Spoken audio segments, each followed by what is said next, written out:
हाँ जी बेटा, देखो तो लास्ट वीडियो में हम बात कर रहे थे D Q is equal to P D V, ये हमने किया था। ठीक है, थोड़ा सा इसको आगे डिटेल में अगर मैं आपको बताऊं कि अगर आपकी वॉल्यूम बढ़ रही है तो हीट एनर्जी आपने उसको सप्लाई की है। ठीक है ना। अगर आपकी या आप ये कहिए कि वर्क डन आपने ऑन द सिस्टम किया है तो हीट एनर्जी आपने उसको दी है, यानी आपका वर्क डन क्या होगा, पॉजिटिव होगा। और हीट एनर्जी दी है तो ये भी कैसी होगी, पॉजिटिव होगी। इससे अपोजिट अगर आपका कंप्रेस कर रहे हो आप इसको, ये तो कौन सा केस था, एक्सपेंशन वाला। ये कौन सा केस था, एक्सपेंशन वाला। अगर हम इसको कंप्रेस कर रहे हैं, यानी अगर हमारा पिस्टन जो है ये गैसीय सिस्टम था, अब ये पिस्टन कहाँ आ रहा है, नीचे की तरफ आ रहा है। ठीक है ना। तो इस बार क्या होगा, work done on the system होगा तो ये कैसा हो जाएगा, नेगेटिव हो जाएगा। और हीट एनर्जी अब हमें मिलेगी। ठीक है ना, हीट एनर्जी ये रिलीज करेगा, पुल आउट करेगा। तो ये यहाँ पर क्या हो जाएगा, वर्क डन या सॉरी हीट एनर्जी कैसी हो जाएगी, नेगेटिव। अब इसको मैथमेटिकली कैलकुलेट कर लेते हैं कि इसका एग्जैक्टली जो फॉर्मूला बनेगा वर्क डन का आइसोथर्मल प्रोसेस में वो क्या बनेगा। ठीक है, तो ये हमने निकालना है work done in an isothermal process. ठीक है ना, आइसोथर्मल प्रोसेस। तो हमने फॉर्म अभी लिखा कि वर्क डन जो है आइसोथर्मल प्रोसेस में वो क्या आया था, पीडीवी आया था। मान लेते हैं इसकी वॉल्यूम V1 से लेकर V2 तक चेंज हुई है तो ये हमारा टोटल वर्क डन आ जाएगा। इस तरीके से कर लेंगे। ठीक है ना भाई, ये हमारे पास सिस्टम था, पिस्टन को हमने प्रेस किया, पिस्टन नीचे की तरफ आया, इसकी dx डिस्प्लेसमेंट किया, वॉल्यूम चेंज हो गई इसकी dv। ठीक है ना। तो ओवरऑल कितना वर्क डन हुआ है वो हम यहाँ पर निकाल सकते हैं। और du को क्यों ज़ीरो कर दिया हमने, क्योंकि इंटरनल एनर्जी यहाँ पर चेंज नहीं होगी, क्योंकि टेम्परेचर में चेंज नहीं आया है। प्रोसेस कौन सी है, आइसोथर्मल है। ठीक है ना, ये इक्वेशन बन गई। अब देखो P V is equal to क्या होता है, NRT होता है। ठीक है, तो यहाँ पर टेम्परेचर कांस्टेंट है, गैस कांस्टेंट है, एन कांस्टेंट होगा। तो यहाँ से अगर मैं P की वैल्यू निकालूँ तो वो क्या हो जाएगी, P की वैल्यू हो जाएगी आपके पास NRT/V। ये वैल्यू मैं यहाँ पर पुट कर देता हूँ। तो आइसोथर्मल प्रोसेस में क्या बनेगा, ये V और ये बन गया आपका NRT इंटू DV। इंटीग्रेशन रहेगा इसका V1 से लेकर V2 तक। ठीक है, अब यहाँ पर NRT आप कांस्टेंट ले सकते हो तो ये अंदर क्या बचेगा, 1/V DV, V1 से लेकर V2 तक। ठीक है ना, ये आ गया हमारे पास। अच्छा, अब इसको ये बन गई आपके पास 1/x dx वाली फॉर्म बन गई। ठीक है ना, ये बन गई आपकी 1/x dx वाली फॉर्म। तो इसका इंटीग्रेशन करोगे तो क्या होगा, ये बनेगा log of mode of x, यानी यहाँ पर v, और लिमिट लगेगी इसकी V1 से लेकर V2 तक, V1 से लेकर V2 तक। फिर लिमिट लगा दो, upper limit minus lower limit, तो वो क्या बन जाएगा, NRT log of V2 minus log of V1 minus log of V1, upper limit minus lower limit.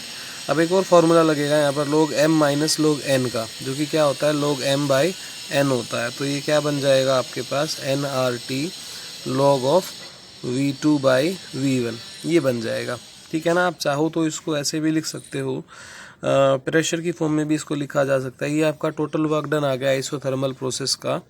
ठीक है ना, NRT log ऑफ V2/V1 ये आ गया आपके पास। ठीक है। अच्छा, एक मैं आपको ये बता रहा था कि इसको प्रेशर की टर्म में भी लिखा जा सकता है। देखो P1 V1 is equal to constant होगा।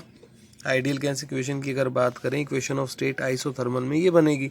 मान लो फिर प्रेशर P2 हो गया, वॉल्यूम V2 हो गया, तो ये तो फिर भी कांस्टेंट ही रहेगा, क्योंकि N नंबर ऑफ मोल्स हैं, R गैस कांस्टेंट है, T टेम्परेचर वो भी कांस्टेंट है। ठीक है ना भाई, कंप्रेस करने से पहले P1 V1 प्रेशर और वॉल्यूम थी, कंप्रेस करने के बाद कितनी होगी, P2 V2, पर दोनों क्या है, कांस्टेंट के बराबर हैं। यही तो इसमें है ना बात। ठीक है, तो यहाँ से आप लिख सकते हो P1 V1 is equal to P2 V2। तो P1/P2 किसके बराबर आ जाएगा, V2/V1 के बराबर आ जाएगा। P1/P2 जो है वो किसके बराबर आएगा, V2/V1। तो यहाँ पे इसको रिप्लेस किया जा सकता है। तो इक्वेशन में क्या बन जाएगा आपका, NRT log ऑफ P1/P2। तो इसको प्रेशर की टर्म में भी हम लिख सकते हैं। ठीक है, इसके बाद जो नेक्स्ट है हमारा, वो है हमारा एडियाबैटिक प्रोसेस। ठीक है ना, एडियाबैटिक प्रोसेस क्या होता है कि वहाँ पर हीट एनर्जी में किसी भी प्रकार का कोई ट्रांसफ़र नहीं होता। हीट एनर्जी वहाँ पे ट्रांसफ़र नहीं होती। हम बात कर रहे हैं एडियाबैटिक प्रोसेस की। ठीक है ना, एडियाबैटिक प्रोसेस। ये आप ये कह सकते हैं अपोजिट होती है थोड़ी सी। जो आपकी आइसोथर्मल थी वो बहुत स्लो प्रोसेस थी और ये बहुत ही फास्ट प्रोसेस है, बहुत ही फास्ट प्रोसेस है। यहाँ पर हीट एनर्जी का ट्रांसफ़र नहीं होता, यानी चेंज इन हीट एनर्जी क्या होता है, ज़ीरो। और वहाँ पर आइसोथर्मल वॉल्स लगाई गई थी कंटेनर के साथ, यहाँ पर एडियाबैटिक वॉल लगाएंगे ताकि बिल्कुल भी हीट एनर्जी का ट्रांसफ़र ना हो, बिल्कुल भी हीट एनर्जी का ट्रांसफ़र ना हो। एकदम फास्ट प्रोसेस होती है, हीट एनर्जी का ट्रांसफ़र नहीं होता और एडियाबैटिक वॉल्स यहाँ पर लगाई जाती हैं, ठीक है ना। यहाँ पर जो इक्वेशन ऑफ स्टेट लगेगा वो होता है P V gamma is equal to constant. यहाँ पर जो इक्वेशन ऑफ स्टेट लगेगा वो लगेगा P V gamma is equal to constant. ये इसका इक्वेशन ऑफ स्टेट है एडियाबैटिक प्रोसेस का। वहाँ पर इक्वेशन ऑफ स्टेट क्या था, P V is equal to constant था। यहाँ पर क्या है, P V gamma is equal to constant है। ये इसका इक्वेशन ऑफ स्टेट है। यहाँ पर गामा क्या है, गामा एक रेशो है C P by C V की। गामा एक रेशो है जो है C P by C V. मैं प्रूव करा देता हूँ आपको, देखो P V gamma is equal to constant, वैसे है नहीं पर कर लेते हैं, अच्छा सा इंटरेस्टिंग सा प्रूव है ये, ठीक है। देखो फर्स्ट लॉ थर्मोडायनेमिक्स क्या कहती है, D Q is equal to D U plus D W. क्योंकि आपके पास एडियाबैटिक प्रोसेस है तो ये तो हो जाएगा आपका जीरो और ये बनेगा D U plus D W. अब जब मैंने आपको मेयर फार्मूला कराया था तो वहाँ पर डी यू की वैल्यू मैंने आपको बताई थी सी वी डी टी, क्योंकि यहाँ पर इस केस में हमारे पास तीन वेरिएबल हैं, प्रेशर, वॉल्यूम और टेम्परेचर। तो प्रेशर और टेम्परेचर, प्रेशर और वॉल्यूम का यूज़ करके मैंने ये लिखा सी वी डी टी, ठीक है ना। और ये वर्क डन मैंने आपको बताया था ये क्या होता है, पी डी वी। और यहाँ पर टेम्परेचर क्या कर लिया, कांस्टेंट कर लिया। यानी इस केस में, इस इक्वेशन में मैंने तीनों वेरिएबल ले लिए, प्रेशर और वॉल्यूम ले लिया यहाँ पर और टेम्परेचर वेरिएबल ले लिया यहाँ पर। टेम्परेचर कांस्टेंट करके वर्क डन निकाल लिया और प्रेशर और वॉल्यूम कांस्टेंट करके इंटरनल एनर्जी निकाल ली। तो इस तरह से ये इक्वेशन बनाई। ये देख लेना आप, ये मैंने पहले वाले वीडियोस में करा रखे हैं आपको, ठीक है। ये आ गई हमारे पास, इक्वल टू क्या हो गया, जीरो। अब आइडियल गैस इक्वेशन क्या होती है, P V is equal to R T, जहाँ पर एन की वैल्यू कितनी है, 1 है। अगर मैं इसको डिफ्रेंशिएट करूँ दोनों तरफ से तो ये क्या बनेगा, P D V plus V D P is equal to R D T, ये आ जाएगा, ठीक है ना। P D V plus V D P is equal to R D T. यहाँ पर यू इंटू वी मेथड से मैंने इसको डिफ्रेंशिएट किया है। अब देखो मुझे यहाँ पर डी टी की वैल्यू चाहिए, ठीक है ना। तो मैं डी टी की वैल्यू यहाँ से अगर निकालूँ तो वो क्या बनेगा, P D V plus V D P by R is equal to D T. ये मेरे पास किसकी वैल्यू आ गई, अपना डी टी की वैल्यू आ गई। तो पुट कर देते हैं, 0 is equal to C V into D T. D T यानी कि क्या होगा, P D V plus V D P by R plus P D V is equal to, ये 0 तो है ही, लिखा ही हुआ है वहाँ पे, ठीक है ना। तो अब क्या करें, इसको आर से मल्टीप्लाई कर दो आप, ये जो डिनोमिनेटर में आर है ना इससे मल्टीप्लाई कर दो। इधर मल्टीप्लाई करोगे तो 0 हो जाएगा, इधर मल्टीप्लाई करोगे तो ये कैंसिल हो जाएगा, इधर मल्टीप्लाई करोगे तो आर आ जाएगा। तो ये क्या बनेगा आपका, R C V P D V plus, plus में है तो आर यहाँ पर भी आ जाएगा, वी डी पी, ठीक है ना।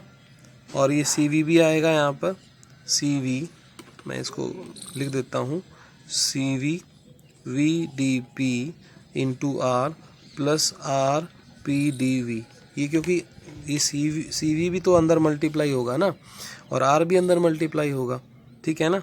तो इस तरीके से ये बनेगा आपका सी वी पी डी, अरे सॉरी आर तो डिवीजन में था तो आर तो कैंसिल ही हो जाएगा, ठीक है ना। C V P D V plus C V V D P, ठीक है ना, plus R P D V, ये आ गया हमारे पास। अब इसका, अब आपने मेयर फार्मूला यूज़ करना है। यहाँ पर मेयर फार्मूला आपका था C P minus C V is equal to R. तो वहाँ से सी पी की वैल्यू क्या हो जाएगी आपके पास, सी पी की वैल्यू हो जाएगी आपके पास सी वी प्लस आर। तो सी वी और ये आर, देखो यहाँ पर आपका पी डी वी यहाँ पर है, यहाँ पर है पी डी वी है यहाँ पर और पी डी वी यहाँ पर है, कॉमन ले लो। तो ये क्या बनेगा आपका, C V into V D P, ये वाली टर्म यहाँ लिख दी मैंने, प्लस मैंने लिखा C V plus R into P D V, ठीक है ना। तो ये क्या बन जाएगा आपका, सी पी बन जाएगा। ये क्या बन जाएगा, सी पी। तो इक्वेशन में क्या चेंज आया, C V into V D P plus ये बन गया आपका C P P D V is equal to क्या है, 0 है। Is equal to 0। ये इक्वेशन आ गई आपके पास, ठीक है। अब आपने क्या करना है, इस इक्वेशन में इसको डिवाइड कर दो सी वी पी वी से। इसको डिवाइड कर दिया मैंने, डिवाइड कर दिया सी वी पी वी से डिवाइड कर दिया। तो यहाँ पर डिवाइड करें, यहाँ पर भी सी वी पी वी और ये सी वी और ये पी वी डिवाइड कर दिया। तो ये तो ज़ीरो हो जाएगा, यहाँ से ये कैंसिल होगा और वी से वी कैंसिल होगा, यहाँ से पी से पी कैंसिल होगा, ठीक है ना। और C P by C V बचेगा। तो ये तो इधर तो ज़ीरो आ गया, ठीक है, इधर तो आ गया ज़ीरो। और इधर क्या बचा आपके पास, डी पी बाय पी, और इधर क्या बचा, C P by C V, और इधर क्या बचा आपके पास, डी वी बाय वी। तो इसको मैंने क्या बोला था, अभी मैंने आपको इक्वेशन की स्टार्टिंग में बताया भी था। अभी इसको हम ले लेंगे गामा और फिर इसको करेंगे इंटीग्रेट। इसको क्या करेंगे, इंटीग्रेट करेंगे। मैं एक बार दोबारा से बता रहा हूँ, देखो ये फर्स्ट लो था, ठीक है ना, हीट एडियाबैटिक होने की वजह से डेल्टा क्यू 0 था। फिर ये मैंने प्रेशर और वॉल्यूम को यूज़ करके लिखा और ये मैंने टेम्परेचर को यूज़ करके लिखा, जो मेयर फार्मूले में मैंने आपको बताया था, ठीक है ना। फिर मैंने आइडियल गैस इक्वेशन को डिफ्रेंशिएट किया और वहाँ से डी टी की वैल्यू निकाली, ठीक है ना। dt की वैल्यू मैंने यहाँ पर पुट कर दी। उसके बाद मैंने क्या किया है, इस r को, यानी इस पूरी इक्वेशन को r से मल्टीप्लाई किया। तो यहाँ तो 0 ही रहेगा, r 0 को किसी से भी मल्टीप्लाई कर लो 0 ही आता है, ठीक है ना। और ये मल्टीप्लाई करने के बाद हमारे पास आया। उसके बाद मैंने इन दोनों टर्म्स में से क्या कॉमन ले लिया, पी डी वी कॉमन ले लिया, ठीक है ना। पी डी वी कॉमन लेने के बाद यहाँ पर मेयर फार्मूला लगाया और यहाँ क्या लिख दिया मैंने, सी पी लिख दिया, ठीक है। उसके बाद इस पूरी इक्वेशन को मैंने डिवाइड किया सी वी पी वी से। डिवाइड करने के बाद ये आ गया। उसके बाद ये बचा हमारे पास D P by P is equal to plus C P by C V into D V by V. तो इसको तो मैंने इंटीग्रेट कर दिया और इसको मैंने नाम दे दिया C P by C V, क्या है, गामा, जो कि क्या है, रेशो है specific heat of gas, molar specific heat of gas at constant pressure by molar specific heat of gas at constant volume. इस रेशो को क्या नाम दे दिया, गामा नाम दे दिया। मैं इसको थोड़ा सा इरेज कर रहा हूँ ऊपर से, देखो। उसके बाद फिर आगे करेंगे थोड़ा सा इसको, हाँ जी। तो ये हमारे पास इंटीग्रेशन करेंगे जब इसका, तो इंटीग्रेशन करेंगे तो यहाँ पर वही 1/x dx वाली टर्म बन गई ना। तो ये क्या बन जाएगा, log ऑफ p, और ये क्या बन जाएगा, गामा कांस्टेंट है, तो यहाँ पे क्या बनेगा, log of v is equal to क्या हो जाएगा, कांस्टेंट, इज इक्वल टू क्या हो जाएगा, कांस्टेंट ऑफ इंटीग्रेशन लिखा है, ठीक है ना। अभी लिखता हूँ, तो ये बनेगा log of p plus gamma log of v is equal to C क्या है आपका, यहाँ पर कांस्टेंट ऑफ इंटीग्रेशन है, ठीक है ना। अब log m plus log n क्या हो जाएगा, ये log m इंटू n हो जाएगा। तो इसको लिख देंगे log पी वी गामा। यहाँ पर ये फार्मूला लगाया है लॉगरिथम वाला, ये जो पावर है, ये जो कॉमन था गामा, ये पावर बन गई। ये लॉगरिथम का रूल होता है, ठीक है ना। n log m होता है तो log m to the power n हो जाता है। n log m है तो ये क्या बन जाता है, log m to the power n बन जाता है। तो इस वजह से ये गामा जो है वहाँ पर पावर बन गई, ठीक है ना। तो ये क्या बन गया हमारे पास, P V gamma is equal to constant, ठीक है ना। ये क्या बन गया, पी वी गामा, ये सी आ गया। अब दोनों तरफ एंटी लॉग ले लिया, तो P V gamma is equal to क्या हो जाएगा, exponential raise to the power C, exponential raise to the power C, ठीक है ना। और इसको हम क्या बोलेंगे, कांस्टेंट बोलेंगे, क्या बोलेंगे, कांस्टेंट। तो इक्वेशन क्या बनी, P V gamma is equal to constant बनी। इसको आप प्रेशर और टेम्परेचर में या टेम्परेचर और वॉल्यूम में भी रिलेट कर सकते हो। तो प्रेशर और वॉल्यूम के लिए रिलेशन बन गया, ठीक है ना। अब देखो इसी रिलेशन को आप चेंज कर सकते हो, प्रेशर और टेम्परेचर की टर्म में भी कर सकते हो। कैसे लिखोगे कि P V is equal to R T होगा, P V is equal to क्या होगा, आर टी, तो वी क्या हो जाएगा, आर टी बाय पी हो जाएगा, आर टी बाय पी हो जाएगा, ऐसा हो जाएगा, ठीक है।